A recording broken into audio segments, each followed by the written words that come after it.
Good morning. My name is Angela Fagg with Messengers of Truth. It's a little dark and gloomy out today, so I'll show you that. I'm on my porch because of that reason.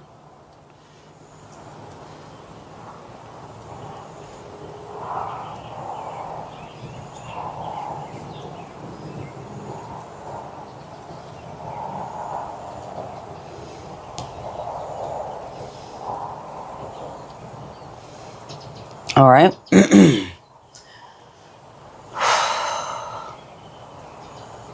Well, I don't know what I'm going to say, but we're just going to kind of go with it. You know what I'm saying? Like, I'm kind of getting sick of people telling me how to be or who to be.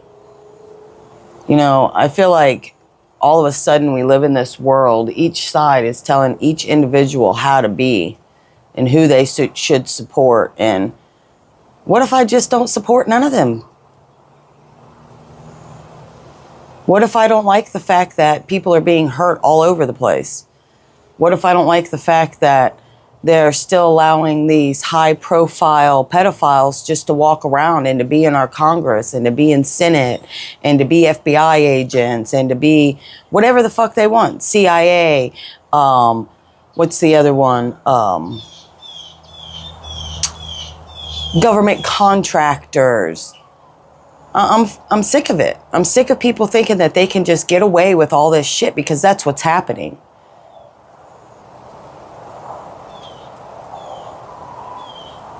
Went out yesterday, grocery shopping, and got this new microphone. And the cheapest I saw, the gas, was at BJ's. Everything else was $3.02, $3.07, $3. Gas still isn't going down. Steak prices aren't going down. Food prices aren't going down. Those are the things that matters to people. Electricity bills are going up. Water bills are going up. These people make so much money off of us. And I agree with paying your bills, okay? Like, don't get shit twisted when I'm speaking, all right? But the point is we pay for their infrastructure, but yet they still get these big $1 million every year. Their CEOs are making all this money, right? Well, I'm not saying like you shouldn't make any money, but what I'm saying is the little man is the one who gets screwed all the time. I grew up with a single mother, okay? When I finally met my father, my father, okay, that one of the conversations we had was, oh, your mother came after me for child support. I said, no, she didn't. The state of Florida came after you for child support because she needed help with raising her children. His response is, oh, they just took care of it. While I stayed in my little sister's playroom, as I grew up in a house with no air conditioning, I had more love in my house than that man could have ever gave me. I'll tell you that right now. He didn't help raise me. He didn't do shit for me. And I don't care anymore. I forgive him for that. You know, I forgive him for that. But do you think that he would ever give his child forgiveness? The one that he never raised? The one that when her mother died and she called for help, you denied her? Matter of fact, it was your wife who denied me. You wouldn't even talk to me, so I started calling at 4 o'clock in the morning. You wanted me to remember who some people were at this fucking trailer. Fuck all them guys. And fuck you too. I may forgive you, but doesn't mean that I have to have you around me anymore, or I want you around me. Matter of fact, I'll tell you the truth. I would have been better off if you would have just left me the fuck alone.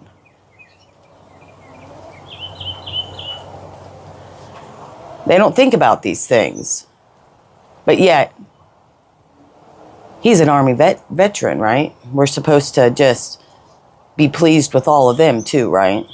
Like I'm supposed to be pleased with all the cops too, right? I'm supposed to accept all them.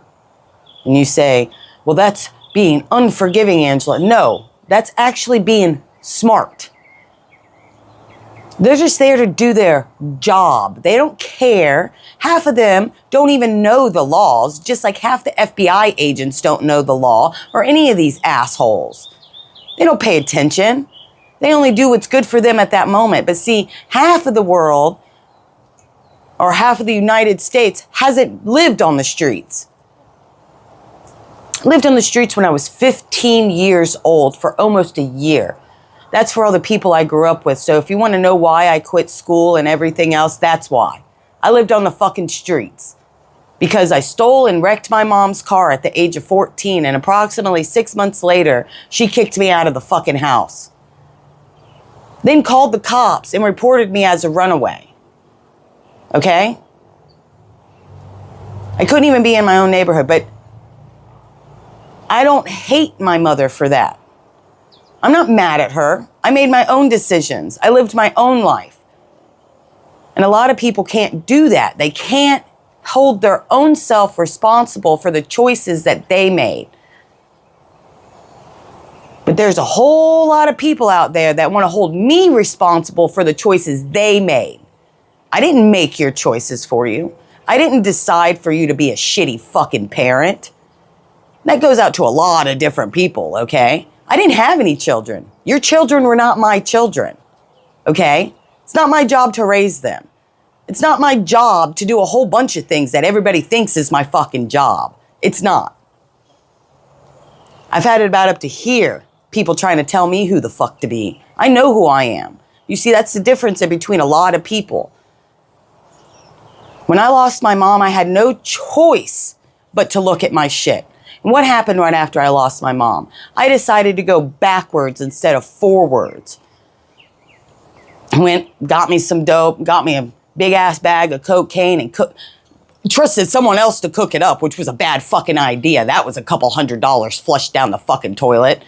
But I'm so thug. I'm so experienced at all this shit.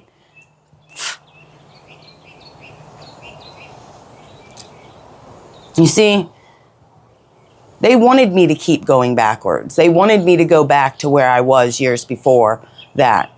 See, at that present time when my mom died, I was still in the process of changing my whole entire life. I was about to take over a cleaning business for a friend of mine that I worked for because she was going into deep sea fishing. She was getting her and her husband were getting their captain's license. My life was going in the right direction. I had 2 other jobs. One job I only worked on Saturdays at the hot dog thing at the beginning at the front of Home Depot, which I made a lot of money at, which people are like surprised. I made a couple $100 in 4 hours. Okay? And then I had another job that I worked part-time at a little race car restaurant and bar. My whole life was going a different direction. But I chose to go back the other way. But now I'm choosing to go the other way. I'm choosing not to be hurt anymore. I may cry some days and feel the pain so deep, like someone ripped my heart out and just threw it on the ground and does the Mexican stampede on it. Most people don't know what that feeling's like. You don't know what it's like not to have any family. My grandma died right before Corona, and I'm glad for that. Because then she didn't have to sit in that government-run facility that was abusing her because of a guardianship. Because somebody else wanted her fucking money. You see, you people don't know how life works here. You just throw your old people away. You throw your families away constantly because they didn't agree with something you said.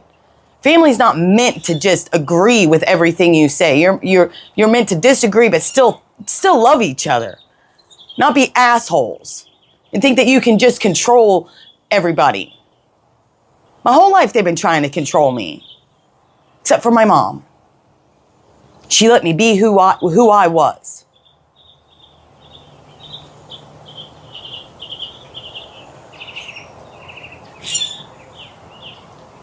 Paranormal stuff? Is that what they call it? Paranormal stuff?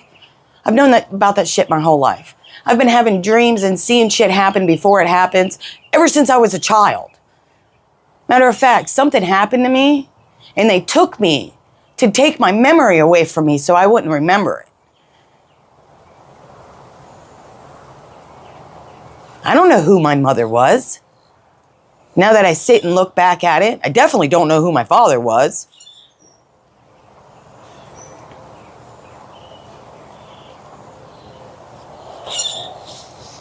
You think I want martial law and the military to be in all these communities? No, dude, that shit ain't right. Now, if they want to live in that filth there, if they want to live with all this shit, then let them fucking do it, dude. Let them burn themselves to the ground. Because what's coming is going to stop it all.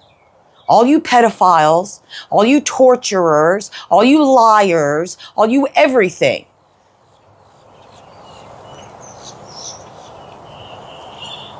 You see, when you make a comment about Israel, all of a sudden they think you're with a group of free Palestine. I ain't with them whores. I wouldn't even be seen in public with people like that.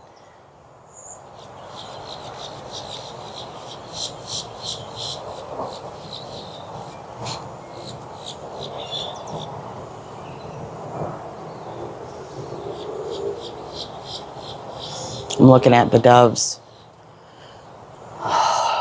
You know, morals have left this country. Decency has left this country. No one says thank you or you're welcome when you open a fucking door for them, you know, at a store. It's very few, far in between when you find it.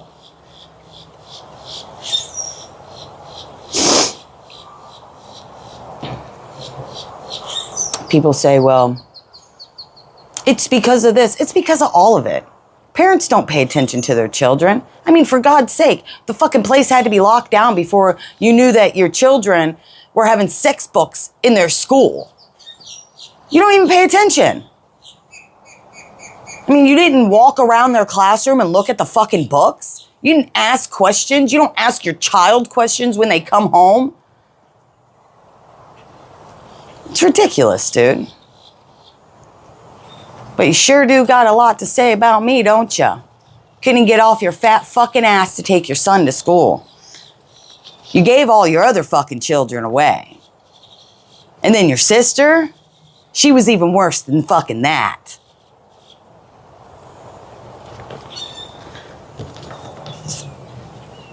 I'm sick of being blamed for other people's shit. My whole fucking life it's been this way. And when I do something, I'll take the blame. I'll take the responsibility for the shit that I do. I know my consequences. It almost seems worthless to even do this prayer today. Like, God, give me serenity to accept the things I cannot change. I accepted that shit.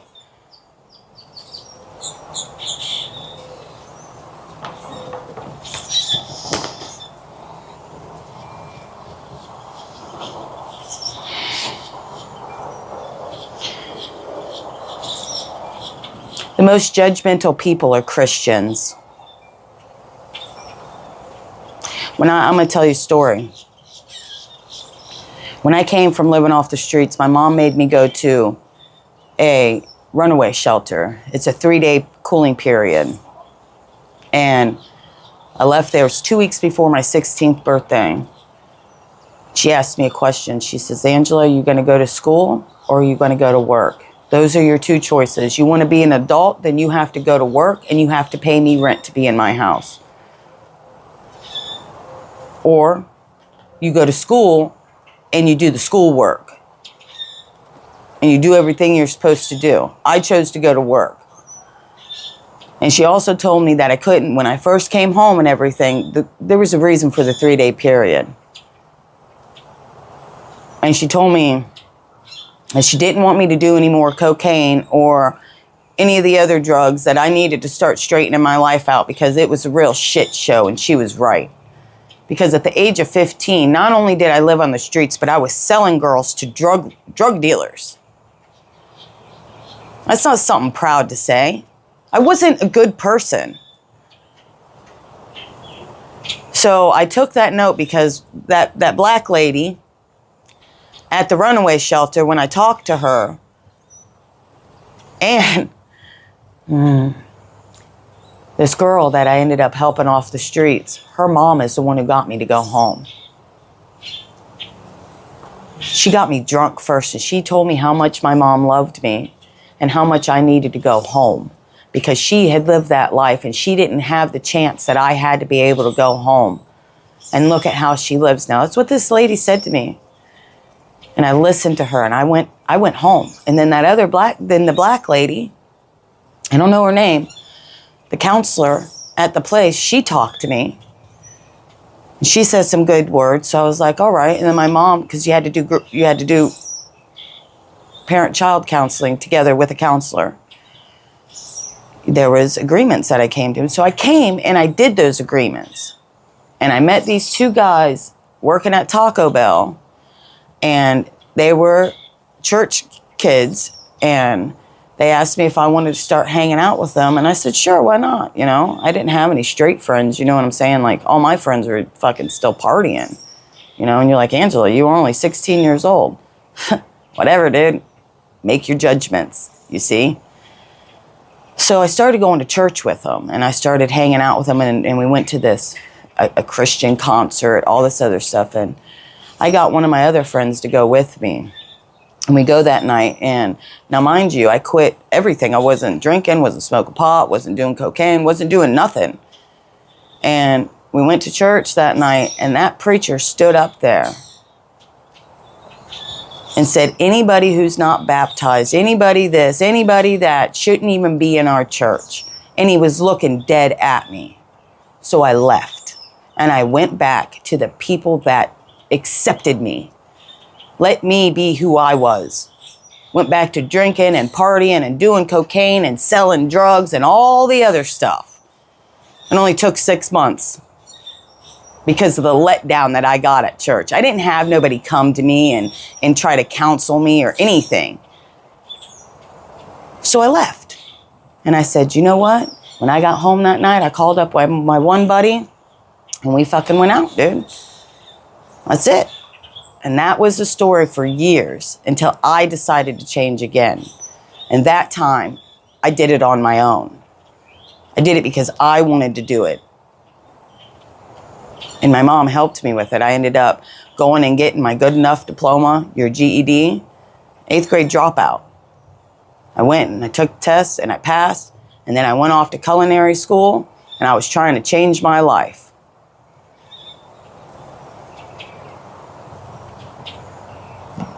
But it didn't work neither. Shortly after that, 2.5 years after Charlie, it was like maybe 1.5 years. All of it blends together now because my mom got sick and she died on me within 2 months. I don't even know if it was a full 2 months, to tell you the truth. I have a hard time even looking back to see the dates or anything. And then I made a lot of bad decisions.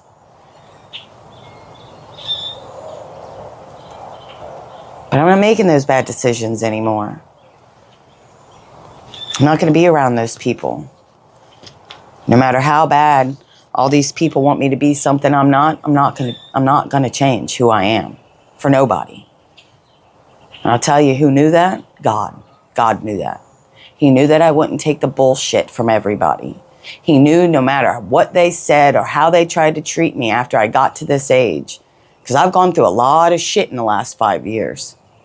I've gone through a lot of shit. But he knew that I wouldn't fucking change, that I wouldn't change my mindset on Jesus because I felt the same way my whole entire life. I didn't need anybody to tell me. I mean, how many times do you get baptized? The thing is I was baptized as a child. That preacher in that church didn't know. None of his business. I was taught not to talk about those things with people. Because of what we see in the world going on right now.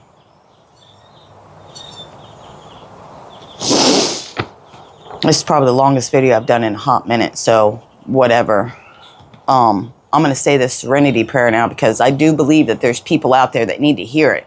There's people that's lived in the same situations that I have that need to understand that you can go through that shit and you can come right out. You don't need to go down to this building that they tell you to go down to.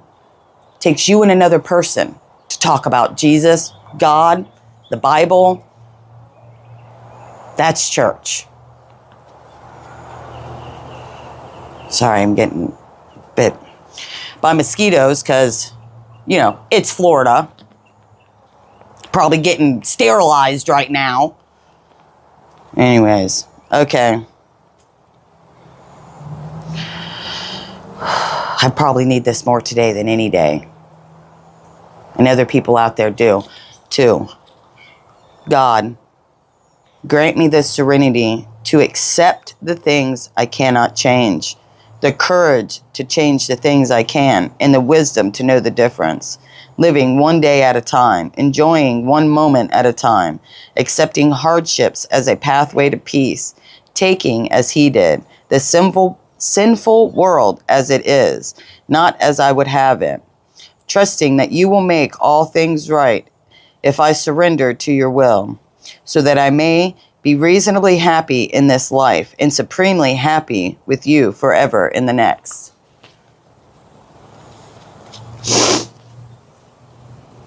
And then they would say, at AA, they say, keep coming back. It works if you work it. Work it. But everybody has to work things on their own. You only need somebody there to just help you, to talk you through it. Or maybe sometimes you need somebody just to listen. People don't listen too much anymore. All they want to do is react. People, they hear to react instead of thinking about the words and giving a proper response. On that note, please have a wonderful day.